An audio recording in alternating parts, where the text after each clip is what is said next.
Hi, my name is Debbie Fowler, and today I want to talk about what is the difference between a home page versus a landing page versus a squeeze page.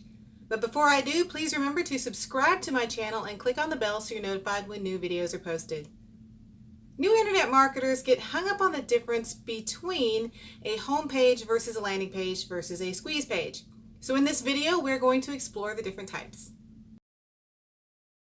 The home page is where people are directed to when they type in your URL. So for example, when they type in the browser www.yourwebsite.com, they're sent to your home page.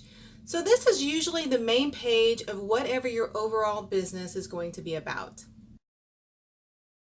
A landing page is the first page of your website that a visitor actually lands on. So a landing page can be your home page, but it can also be another page. So when someone clicks on your ad, you can choose where you want them to go. So let's say your website is about travel products and you're specifically targeting suitcases. Then you don't want to send visitors to your home page of your website because that's too broad. You want to send them to the actual page that talks about suitcases. So a landing page is going to have a lot more focus than your home page because it's referring to a particular product or service that you're offering. Your ad needs to be clear about what action you want your visitors to take when they land on your website. Do you want them to sign up for a newsletter? Do you want them to buy something? Or do you want them to download a free report or ebook? Whatever action you want your users to take will lead them to your squeeze page. A squeeze page, which is also called a capture page or opt-in page, can be your landing page if that is the first page that people see when they land on your website. So you have to decide what is that one action that you want visitors to take when they land on that page. It can be for them to make a purchase, or you can ask them to opt into something by asking them to give you their email address.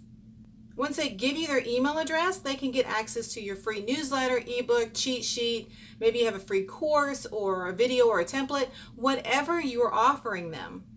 A squeeze page really only serves one purpose, so your visitor has two options: take action on what you want them to do or just leave the site. One reason your homepage should never be your landing page is because you need a highly targeted landing page and a squeeze page that are essential for high conversions.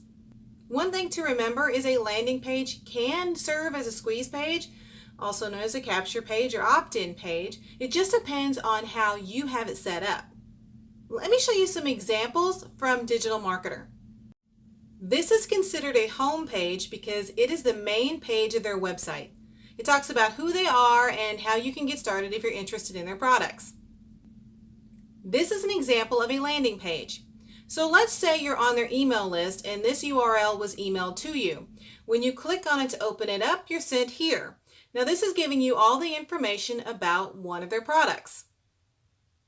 When you click on Join Lab Today, you're sent to their squeeze page because it's asking you for personal information. There are no other links associated with this page, so its sole purpose is to get you to opt into their free trial. The next example can be both a landing page and a squeeze page. It's giving you all the information about what they're offering, and they're giving you a way to put in your personal information so this report can be emailed to you. So again, there are no other links associated with this page, so its sole purpose is to get you to opt into their free report. Now you know the difference between a home page versus a landing page versus a squeeze page. It might seem confusing because, as I mentioned, your landing page can be your squeeze page, also known as a capture page or opt-in page, all in one. But just remember, you can have multiple pages, but they all must work together and be congruent to whatever your offer or product is and whatever your call to action is going to be. I hope you got some value out of today's video. Please don't forget to like this video and leave your comments below and let me know what you think. I'll see you in the next video. Thanks for watching. Please like and comment below, and remember to subscribe and click the bell to be notified when new videos are posted. I'll see you in the next video.